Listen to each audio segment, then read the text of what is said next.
आर्जन भगवान से पूछा, आर्जन भगवान, हम लोगों का पुण्य है कि नहीं है?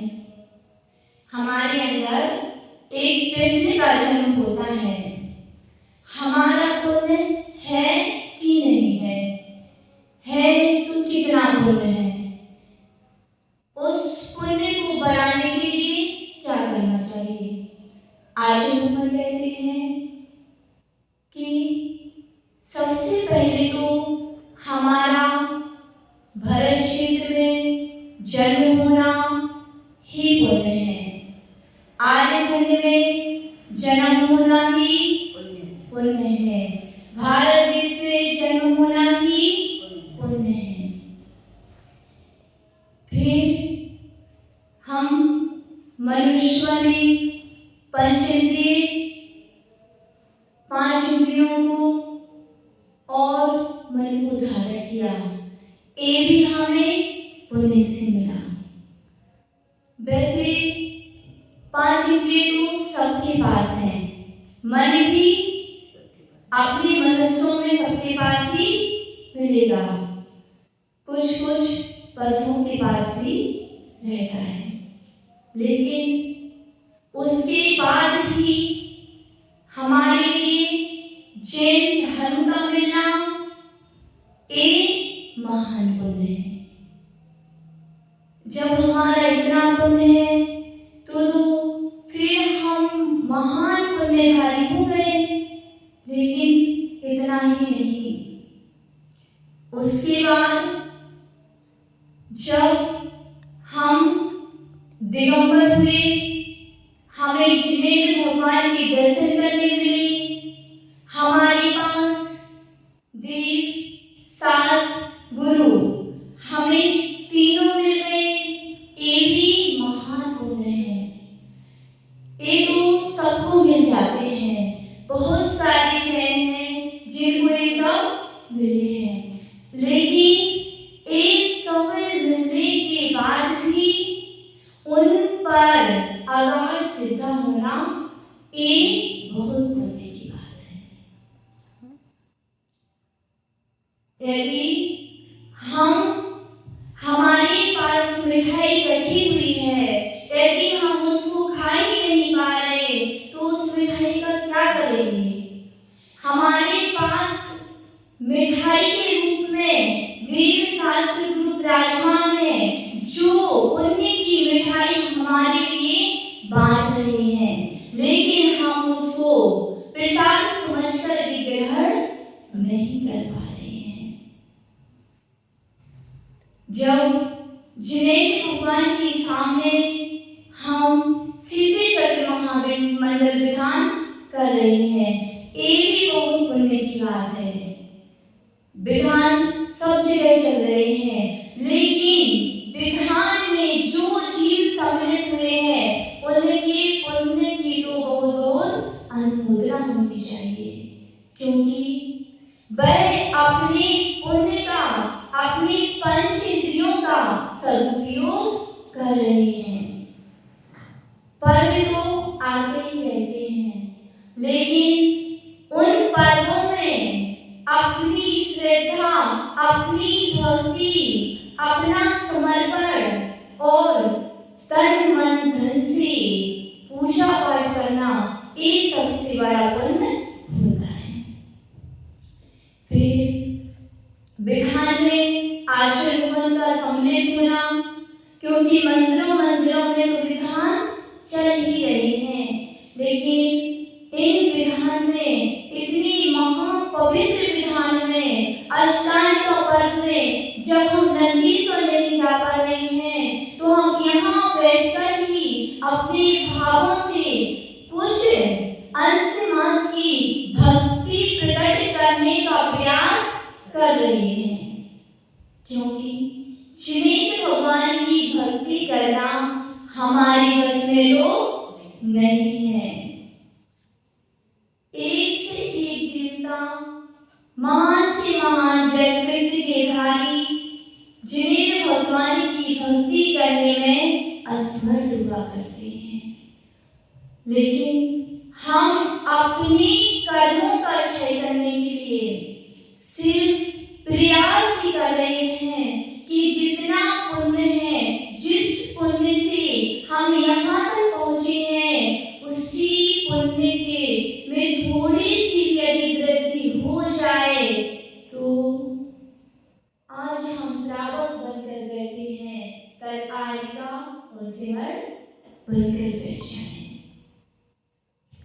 प्रियजन, पुण्य समझ नहीं आता, दिखता नहीं है।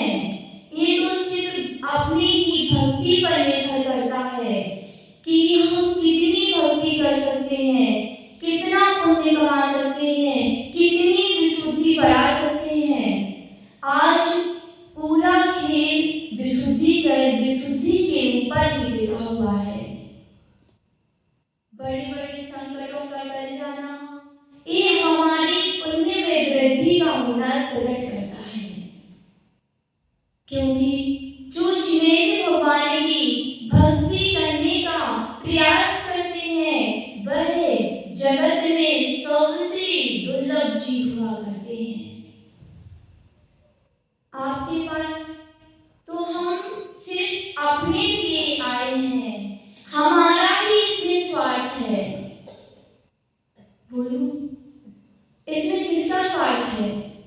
हम पूजा कर रहे हैं, विधान कर रहे हैं, पाठ कर रहे हैं, आरतियां कर रहे हैं, इसमें किसका नाम है? भगवान को तो जहाँ जाना था वो तो वहाँ विराजमान हो ही गए, लेकिन अब हमें कहाँ जाना है? जहाँ पर सिद्ध गए हैं, जहाँ पर अरिहंत भगवान विराजमान है, वहाँ पर हमें जाना है, उस मार्ग पर चलना है उसके लिए, क्योंकि हमारे अंदर इस स्वार्थ भरा हुआ है। हम कहते हैं, हे भगवान, हम विधान भी आपके लिए नहीं कर रहे हैं, पूजा भी आपके लिए नहीं कर रहे हैं, हम जो भी क्रिया करते हैं वो सिर्फ अपने स्वार्थ को देखकर ही करते हैं। हमारा ही पुण्य बढ़े, हमारी ही भक्ति बढ़े, मेरी ही श्रद्धा में और वृद्धि हो, इसलिए हम कर रहे हैं। आपके दर्शन करके हम इस संसार का दर्शन नहीं करना चाहते हैं। आपके दर्शन करके आपका इतना सुंदर स्वरूप देख करके अपने स्वरूप को पहचान सके, इसलिए हम आपकी भक्ति कर रहे हैं। हमारे पास तो कुछ है ही नहीं, क्या है? हम आपकी भक्ति नहीं कर पा रहे हैं, इसका कारण भी है क्योंकि हम उन सब संसारिक वस्तु परिग्रह के पीछे भाग रहे हैं जो आप छोड़ चुके हैं। हम धन के पीछे भागते हैं और धन आपके पीछे भागता है। समूह शरण में किस चीज की कमी है? बताओ। आपके चारों तरफ अष्ट प्रातिहार दिखाई दे रही है, बहरी रत्नों से जड़े, और हम उस धन के पीछे भाग रहे हैं जो आपके चरणों में एक सुई की नोक के बराबर भी नहीं है, लेकिन आप उस धन को एक नजर उठाकर देखते भी नहीं हो, और हम उसी धन के लिए आपकी भक्ति करना छोड़ देते हैं, आपके दर्शन करना छोड़ देते हैं। आज ऊपर कहते हैं इंद्रियां मिल रही हैं, उनका सदुपयोग किया जाए, कैसे कर सकते हैं? यदि हम अपनी आंखों से एक बार भी जिनेंद्र भगवान को देख लेते हैं, उनके दर्शन को कर लेते हैं, तो उनकी छवि अपनी आंखों में बसा लेते हैं,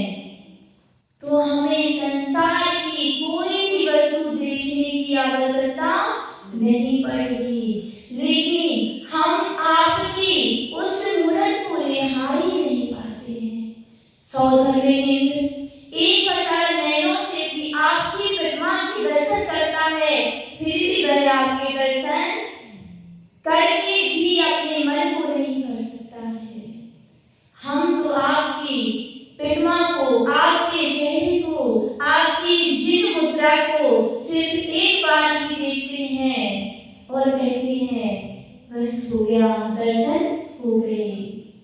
कहाँ पे हमारी चक्षु इंद्रिय का सदुपयोग तो तभी है जब एक बार आप हमारे नैनों में बस जाएं और फिर आपकी जिन मुद्रा के सामने हमें विश्व की, संसार की कोई भी वस्तु नजर नहीं आए, वह हमारे चक्षु इंद्रिय का सदुपयोग है। आज लोगों ने बताया हमारे पास हाथ तो है, लेकिन इन हाथों का उपयोग क्या कर रहे हैं? उन सब पापमयी चीजों को उठाने में, रखने में, बनाने में, खाने में ही हम अपने हाथों का उपयोग कर रहे हैं। काश एक बार भी हमने अपने हाथों से जिनवाड़ी माँ को उठा लिया होता, तो हमारे हाथों का कुछ तो सदुपयोग होता। हम सुबह सुबह से झाड़ू उठाना तो पसंद करते हैं, लेकिन अपने इन हाथों में पीछे उठाना पसंद नहीं कर पा रहे हैं। हम अपने सुबह सुबह से हाथों में उठते साथ मोबाइल को उठा लेते हैं, लेकिन इन हाथों में जिनवाड़ी माँ को उठाने का सौभाग्य नहीं ले पा रहे हैं। फिर हमारे हाथों का होना भी कहाँ तक सदुपयोग होगा? मिले तो हमारे पास भी पंचेंद्रिय हैं, इंद्रियां हैं, लेकिन हम उनका सदुपयोग नहीं कर रहे हैं। काश एक बार अपने इन पैरों से चलकर तीर्थ यात्रा कर लेते, गुरुओं के दर्शन कर लेते, अपने घर को त्याग कर कुछ समय के लिए ही मंदिर में आ जाते, तो घर से मंदिर तक चलते चलते जितने हमारे पैर कदमों को आगे बढ़ाते जाते, उतना ही पुण्य हमारे लिए बढ़ता जाता, उतना ही हमारा सिर्फ पैरों का सदुपयोग माना जाता। प्रियात्मन, हम इन मुख से क्या बोल रहे हैं, क्या कर रहे हैं? जब हमें किसी से अपशब्द बोलना होता है, किसी को कुछ गलत कहना होता है, तब हमारा मुख फटाफट कुछ ना कुछ बोल ही देता है। लेकिन जब हमारे लिए जिनवाड़ी को बोलने का अवसर मिलता है, जिन्हें भगवान के द्वारा खिली हुई दिव्य ध्वनि को भी बोलने का अवसर मिलता है, तब हम कुछ बोल नहीं पाते हैं। क्यों? क्योंकि हमारे मन में जो बसा रहता है, हमारी इंद्रियां वैसे ही कार्य करने लगती हैं। जब हम सोचते हैं कि हमें अच्छे कार्य करना है, दर्शन करने जाना है, जिनवाड़ी माता का स्वाध्याय करना है, आचल भगवान के अंजलि में एक गिलास रखना है, तब हमारी इंद्रियां वैसे ही कार्य करने लगती हैं। जैसे हमारे अंदर विचार उत्पन्न होते रहते हैं, वैसे ही हमारी क्रियाएं, पूरी इंद्रिय क्रियाएं करने में जुट जाती हैं। और जब हम विचार ही नहीं करेंगे तो हमारी क्रियाएं काम कैसे करेंगी? गाड़ी तो रखी हुई है, क्या? गाड़ी तो रखी हुई है, यदि उस गाड़ी को ड्राइवर चलाने ही नहीं आएगा तो उस गाड़ी का क्या सदुपयोग होगा? हमारी पंचेंद्रिय की गाड़ी बंद पड़ी हुई है, इसको हम चलाना ही नहीं चाहते। यदि हम इसको एक बार भी चला देते हैं तो वह सीधे मोक्ष मार्ग की ओर ले जाती है।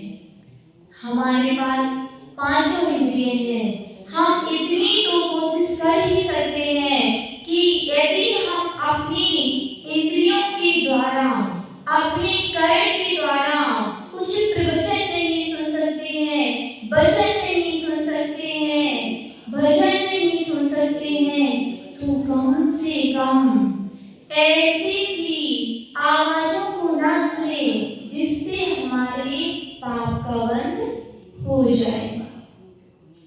पुण्य पुण्य अभी हमारा इतना पुण्य है, आचार्य भगवान कहते हैं कि हमारे पास इतना पुण्य तो था कि यहाँ जिनेन्द्र भगवान की जो पृथ्वी भी इतनी पुण्यशाली होती है, जहाँ पर एक एक कण से भी अनंतानंद सिद्ध परमेष्टि हुए हैं।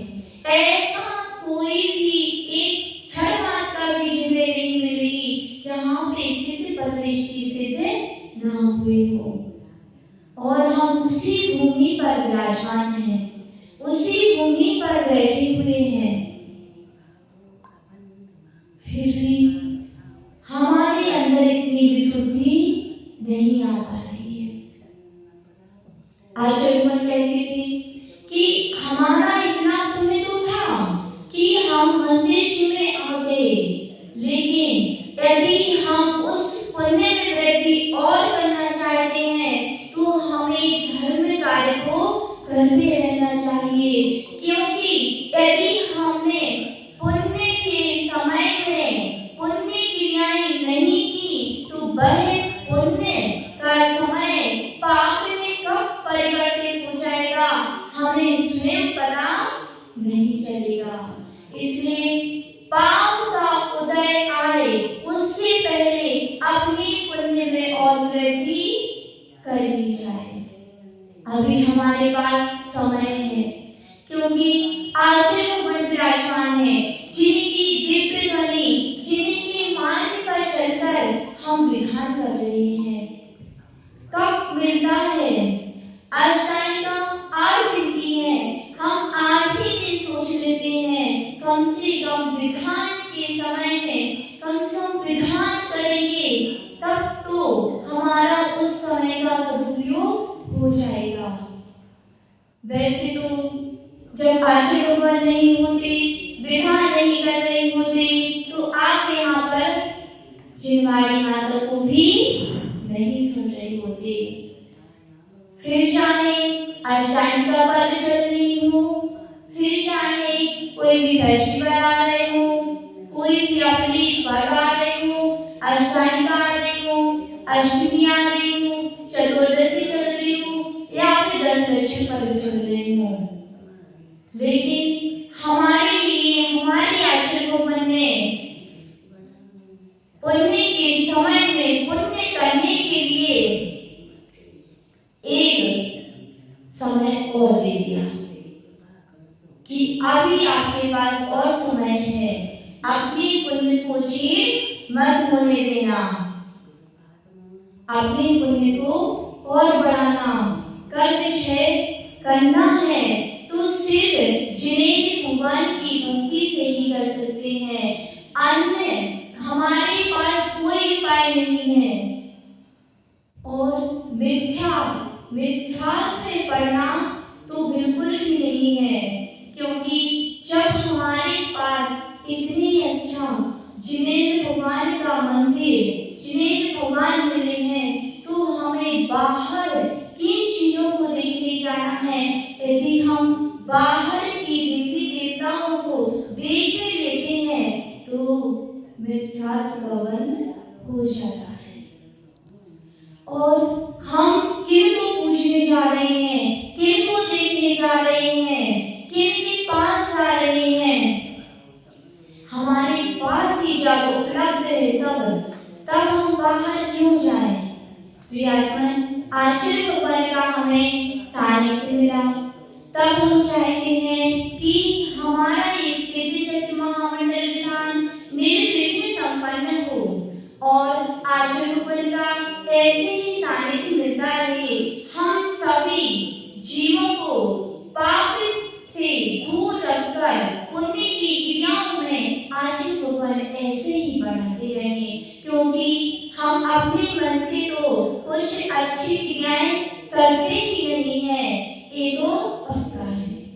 यदि आचार्य भगवान सिद्धि चक्र महापिंड मंडल विधान की आराधना नहीं करवाते तो हम विधान करने वाले नहीं थे। तो आचार्य भगवान ही है कि जो हमें मोक्ष मार्ग में बढ़ाने के लिए प्रेरित करते रहते हैं, हमें उत्साहित करते रहते हैं। वरना हमें तो क्या ही आता है, लेकिन वह चाहते हैं कि हम पुण्य की क्रियाओं में लगे रहें, अपनी धर्म आराधनाओं को बढ़ाते रहें, अपनी विशुद्धि को बढ़ाते रहें। इसलिए वह हमें विधान के माध्यम से हमें पुण्य करने का अवसर दे रहे हैं, भक्ति करने का अवसर दे रहे हैं। इसलिए आचार्य भगवान ऐसे ही हमारे पुण्य को बढ़ाते रहे, ऐसे ही हमारे पर अपना आशीर्वाद बना